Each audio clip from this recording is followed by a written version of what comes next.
Welcome to Spirit, Purpose, and Energy. I'm JJ Flizanes, your host.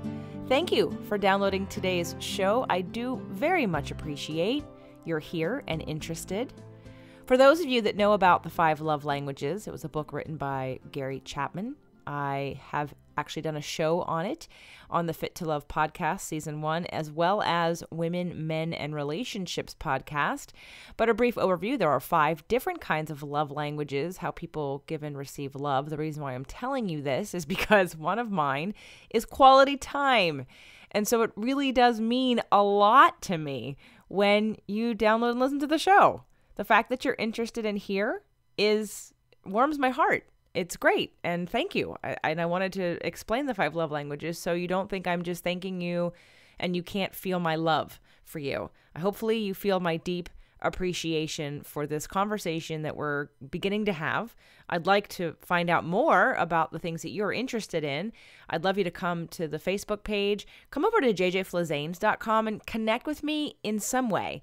There are many different social media platforms, Twitter, Facebook, Instagram. You can come to my YouTube site. You can find me on Facebook. I'd love to start this conversation. I also do a 30-day manifestation challenge. The next one's in September. You can come to fit2love.tv/30daym to register for that. And that's a community that's being built around this show. So thank you again for downloading today's episode. It was on season 2 of the Fit to Love podcast, and I hope you enjoy it. Today's show, how the law of attraction can hurt you. And I'm excited to be talking about the topic today, of course, of law of attraction. And surprisingly for some of you, you're going to wonder, why the heck am I saying that it can hurt you? What is that about? Well, I've been studying the work of Abraham Hicks and law of attraction for about 10 years. And over those 10 years, I have seen people take this information at surface level. I've seen them not fully understand all the concepts. And most of all, I've seen them not really apply it, myself included. In fact, I pulled out of my business practices in 2011 because I had been studying the work and realized I wasn't living it. And in my mind, I'd say, yes, I understand, I believe, I totally hear that, but my actions weren't reflecting my beliefs. And so I've had some of that come to Jesus conversation with myself, so to speak, and really made some big changes in how I live my life. And I'm that person who likes change. Not that I like it, especially when things are working, right? If something's working, why change it? But when something isn't working, I can say, fine, let's just redo it. Let's do it differently. Let's scrap it. Let's kill it. Let's reinvent it. Because at the end of the day, things that aren't working in our lives can cause us pain. So how does the law of attraction hurt you? Well, first and foremost, the law of attraction, and I've mentioned this in season 1 multiple times, it's a law. So first of all, law of attraction, it just is. It is like the radio waves and the television waves. It is a frequency that gets omitted from you that things then, like things, can match it. So the law of attraction isn't something, honestly, that you get to decide if you want to play with it or not. You're either aware of it or you're unaware of it, but it's always working. And even if you say, I don't believe in it, then the first point I'm going to make about how law of attraction can hurt you, law of attraction is so perfect, it will keep reinforcing your belief that law of attraction doesn't exist. You will attract things that prove your belief correct. So the first way that law of attraction can hurt you is by keeping your negative beliefs or any belief that you have about something that doesn't have either a positive feeling or a positive outcome, or it doesn't really work on your behalf. It keeps it real. It keeps it in your experience. So for instance, we've got some friends that believe that every time that they go to fly somewhere on a plane, that there's always a problem. And so what keeps happening? There's always a problem. The plane's delayed, the plane is canceled, they're overbooked the plane, the baggage comes late. There's always something wrong because the vibration and the belief of this person is that there's always a problem. And so they're expecting and they're omitting the expectation that something's going to go wrong. And so law of attraction perfectly continues to bring them things that they agree with, which is that something's going to go wrong. So if you're not careful, or if you're completely unaware, Law of attraction is basically showing you in your life what it is you believe all the time.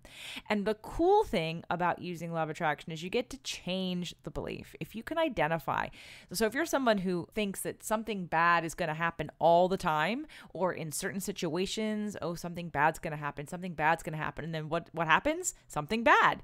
And you can say, see, law of attraction isn't working because I didn't want something bad to happen. Well, it doesn't matter if you wanted something good to happen or not. It depends on what are you omitting vibrationally. What are you thinking about? What are you feeling? You can think a thought that says, I want something good to happen, simultaneously feeling fear.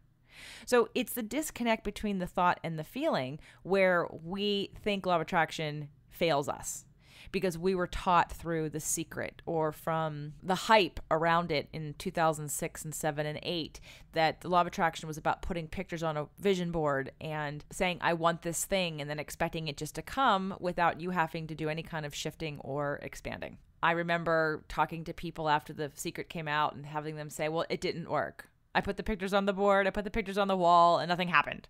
I said out loud that I wanted this thing and nothing happened.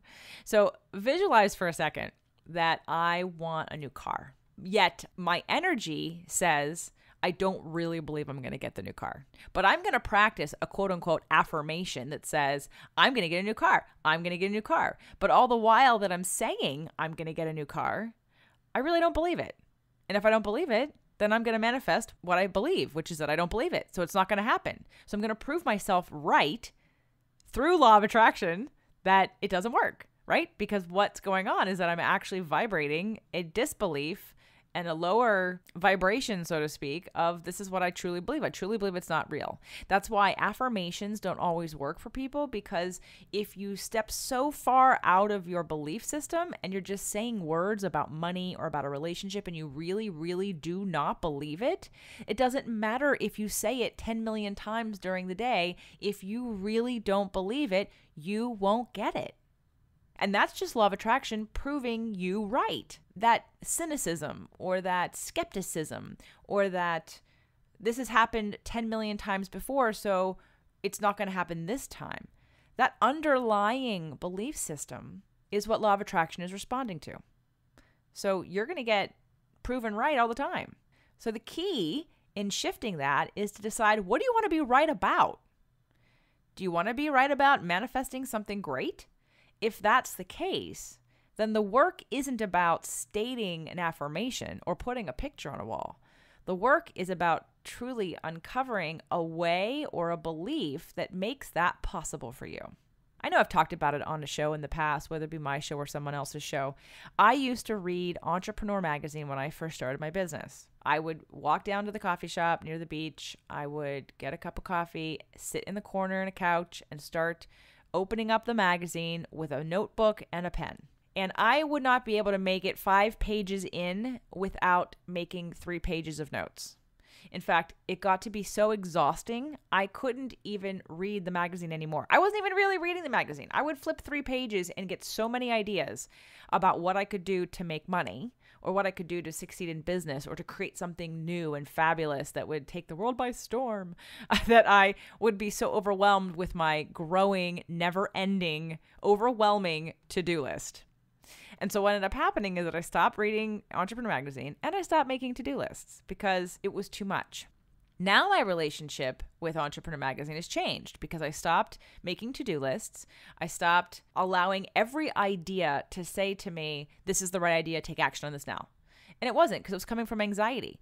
What I didn't realize about law of attraction back then is that I was looking feverishly for how to survive in business, how to make it, how to get that one thing that was going to take me to the next level. And so the energy behind my research was really fear-based. It wasn't based on pure creativity coming from within me and inspiration connected to my higher self and what I really wanted to be doing and what I truly enjoyed. It was really about how to make money. So what did I manifest? More ideas about how to make money and more ideas about things that I kept thinking I had to take action on. So fast forward, we're now 10 years later, and I'm reading Entrepreneur magazine with no to-do list, because to-do lists just did not serve me in that way. And I'm getting inspired about what's possible. So the point of the story and about addressing your belief system is that if you say, what is it that you truly, truly want? Do you want to lose weight? Do you want to manifest a partner? Do you want to have a successful business? But yet being truly honest with yourself, do you really believe it's possible? And if it's something because, let's say, weight loss, maybe you've struggled for a long time and you just really don't believe it's possible. If you can identify and be truly honest and say to yourself, you know what? What's standing in my way is me and me believing that it's not possible. I would encourage you to pick up some of those fitness and health magazines that do testimonials or search some online. Depending on your situation, you could probably find one or two, if not 1,000 examples of someone just like you who had the same situation, the same scenario, and they overcame it. And those are the kinds of stories you want to look for, the kind of proof that's out there that can help to shift your belief from it's not possible to it is possible. Because until you move that dial from it's not possible, but I'm going to pretend and go through the motions as if it's going to help, but my true belief underneath this is that it's really not going to help me and that nothing is going to change, that's exactly what you're going to keep getting. And if you do it thinking this isn't going to work because nothing else has worked, that's what you're going to get. If it's on business, so for me, I don't pick it up as much as I probably would like to, but I absolutely have flipped through and read some of the stories in Entrepreneur Magazine or Success Magazine and gotten very inspired by things that I had no idea that were possible. And so now it opens my mind up to, wow, I never realized that was possible. And so the minute I see someone else do it or I've heard of someone else doing it, I now know I can create it too. So the first point of today's show, how the law of attraction can hurt you, is it can show you the negative beliefs that you keep activating. And as long as you're not changing those beliefs, you're going to continue to manifest what those deepest beliefs are about whatever subject you're struggling with. So the recommendation would be to find testimonials, stories, other people. Look for it. It's out there. I promise. If one person somewhere has been able to do it in some way, shape, or form, so have others. And so it's about opening your mind up to the possibility that it actually is possible. And when you start to look at evidence in other ways from other people, your belief might shift, and then law of attraction can deliver what it is you really want, but haven't allowed yourself to believe. The second point I have in how law of attraction can hurt you is to keep you too much in your head. First, we have a thought. Then we have a feeling, because we usually have the thought, we have to have a thought or an observation about something before we interpret whatever's going on. And this can be a split second. This doesn't have to be deliberate, where you're actually sitting down and conscious of your thoughts and having a conversation with yourself and analyzing. It literally can be as simple as something quickly happens in the moment and you now have a feeling. Let's say it's a negative feeling. What your subconscious mind and your mind processed very quickly was an interpretation of the situation that then led you to the negative belief. Because law of attraction focuses on thoughts and feelings, a lot of people get so caught up in the thought. So what I just mentioned in the first point was you can be saying the affirmations. You could be choosing the happy thoughts. But if your emotions and your frequency / vibration / energy doesn't match it, then it doesn't matter how many positive thoughts you think or say out loud or repeat in your head, because the vibration is the stronger signal, not the thought. It's what the feeling is, what's emanating from you. But so many times people think, well, if it's just about emotion, then I just have to pay attention to my emotions. And that's true. That's one part of it. But sometimes the focus of your thought creates the emotion. So you can definitely focus on your thoughts, choose a better thought, choose a better focus. But don't forget that at the end of the day, it's about the feeling part of it, because you can go through the motions on all the exercises and the affirmations and reading this and reading that, and until your energy shifts, your feelings and your point of attraction isn't going to shift. So be careful to not be too much in your head, and to remember that if you're still attracting things that are unwanted, yet you're thinking positive thoughts, then it's not the thinking that's the problem. Again, it's the feeling and the believing, that what's resonating for you, what's truly the energetic composition of your feelings on a very deep gut level. That's what needs to be addressed. and how you feel in the moment. So I have one more point I want to make about how the law of attraction can hurt you. But before I get to that, I do need to take a break and thank our sponsors. Do you struggle with weight loss and body image? Are you turned off by most of the fitness industry because of the external focus on how you look? Me too. My latest book, The Invisible Fitness Formula, 5 Secrets to Release Weight and End Body Shame, is about connecting mind, body, and soul. Imagine discovering a proven formula for total wellness so you can finally release the weight and experience true happiness and deep fulfillment without starving or depriving yourself or working out 7 days a week. You can stick to a program and get results and enjoy it without calorie counting, logging your exercise, and falling off the wagon, and I can show you how. The Invisible Fitness Formula, 5 Secrets to Release Weight and End Body Shame, will address every single part of your body, mind, and soul. There's been something missing in the programs you've done in the past, and there still is something that's been sabotaging your efforts. Heal it, transform it, and release it. InvisibleFitness.com. So the third and final point that I want to mention about how the law of attraction can hurt you is set up expectations that people use to keep beating themselves down. So I mentioned about the thoughts and the feelings because some people think, oh, well, I'll just do affirmations, or I'll read something aloud that's positive, or I will try to focus on positive things. And again, it's lip service unless it shifts your energy. And when you look at a vibrational scale, the highest emotion, vibration point that we can get to is love. Love, joy, ease. That's all up at the top. And the lowest frequency or vibration is depression, otherwise known as feeling powerless. So here we have depression, and then we go up the scale 25 to 30 points in terms of different feelings, and we get to joy, happiness, celebration, and love at the top. The unrealistic expectation for a lot of people is that they believe or misinterpret that the law of attraction says in order to get what you want, you have to be at the top.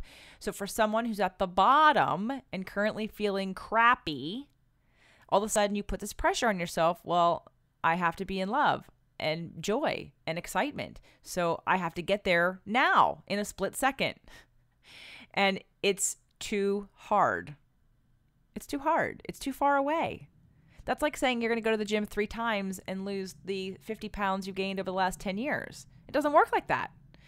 So the most important emotion that I want to impress upon you, that it's important for you to remember in any emotional management / law of attraction focused way, the most important emotion for everyone is relief. Yes, relief, finding relief. No matter where you are on the scale, if you're at the bottom at depression, if you're in the middle at discouragement or frustration, or even if you're towards the top on hope or joy, if you're having an itchy moment emotionally and you know you're not feeling great, you're not feeling whole or in alignment with who you are or feeling happy or energized, rather than say, I'm depressed and I should be happy, so I'm going to say these affirmations or I'm going to do these things so that I can pump my energy up to happy in order to manifest what it is I want, go from where you are to relief. Find a way to feel relief. And I say that carefully because that is one of the biggest reasons why addictions are so common for all of us, because we find relief in detaching. We find relief in numbing. We find relief in suppressing. So we use food or drugs or alcohol or control. Control's a big one. Or we use technology, television, video games, movies, or we use work. And there's workaholism, right? If we're serving other people and we are putting out fires all the time, then that's a distraction from how we're really feeling and what it is we really need. So I want you to take the pressure off yourself. If you're beating yourself up for not being in the highest vibration you can be. I went through this all week. It's been a very frustrating week. And I was in this energy yesterday of feeling frustrated, sad, slightly powerless, hopeless, not quite hopeless, that's pretty bad. I'd say temporarily hopeless or feeling frustrated enough to sort of want to surrender or give up. And so I tried to find some relief. I watched a little bit of a show on Netflix. I took a bath with some essential oils and I was reading. I had some fun foods. I didn't overeat and I definitely didn't abuse food or alcohol yesterday, but I did have a glass of wine later to celebrate with a friend. I did have a little bit of gluten-free pasta for lunch. It was literally a half of a bowl, but being paleo, I would prefer not to eat that kind of thing, but I just said, you know what, I'm just going to do it, and I did it. And it didn't necessarily bring me relief because it didn't focus on the problem, but I was careful and conscious, and I think that's really another important lesson is to just find relief as consciously as you can. And the law of attraction teaches that you focus. So if I'm looking at my quote-unquote conflict or contrast, let's say it's a situation where I need something from somebody else, but they're not giving it to me. And I feel powerless, I feel frustrated, I may be angry and fearful.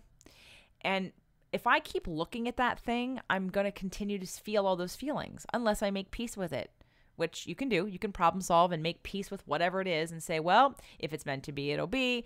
I can always be late. I can follow up later. I know that I eventually will get it. You can absolutely ease the resistance around whatever you're looking at. But if that's a skill you haven't honed yet, the next best thing is to redirect your focus somewhere else and to choose your thoughts. That's why we recommend gratitude lists and appreciation lists and manifestation lists and gratitude journals before you go to bed at night, playing a game with somebody so that way the conversation isn't around what's going wrong, but you really are truly acknowledging what is going right. And not to do it with fluff, not to make up stuff that doesn't exist, but to actually really acknowledge, truly acknowledge all of the things that you are appreciative of, things that you take for granted potentially on a daily basis, like that you're alive, that you're healthy, that you have a job, that you have a house, or that you live in a home. Whether it be yours or not, doesn't really matter. You have a roof over your head is the point. That you have family that cares for you, or friends that care for you, or pets that care for you, and pets or children or friends or family that you care for. That you live in a place that provides you a certain community, or that you have great weather, or that you're safe, and that you're not running for your life somehow. That you have some kind of security in maybe there's money in the bank, or you've got your life set up in a way that you know you're taken care of.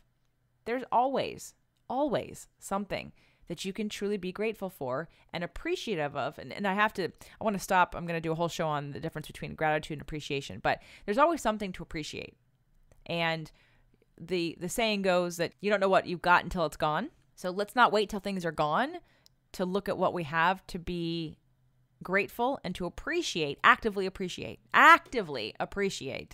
all, and affirm and click into that energy of all the things that are working for you. Because too many times the habit of all of us, myself included, is to beat myself up for where I'm not, what my expectations are that haven't come true yet, what do I have to do to get there, when's it going to happen, all that conversation. And I'm sharing this with you because I'm not immune to it.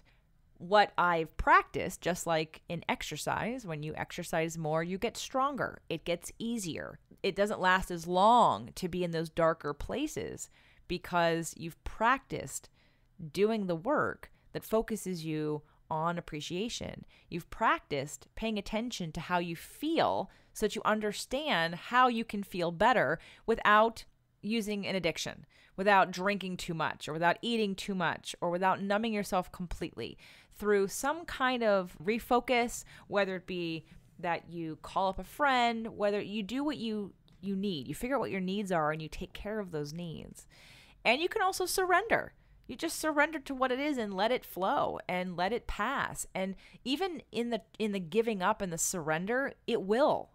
Because when you try too hard to beat it to the ground, the trying gives resistance to whatever it is that you are trying to get to. And so even just the letting go of trying in itself will allow you to literally relax into a better feeling place and let your own natural evolution of energy bring you to a little bit of a higher place tomorrow or later that day or the next day.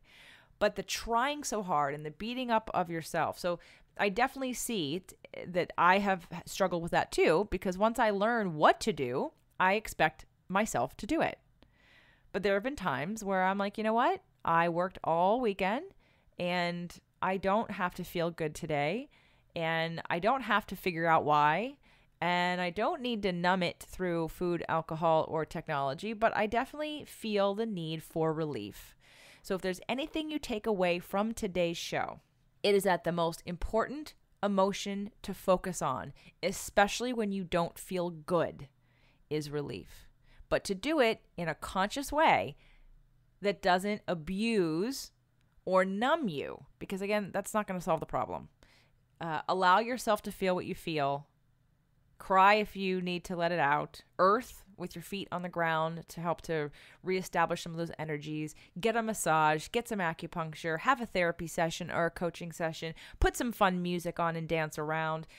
I remember one time when back in early 2000s when I'd started my business and I was in a transition, I had so much fear, so much survival fear. And one of my best friends at the time who was working for me had quit, and he had left me with a ton of clients that I had to service because they'd already paid for their packages. My schedule was already full, and now I had to cover his sessions as well as mine and anything else I was doing.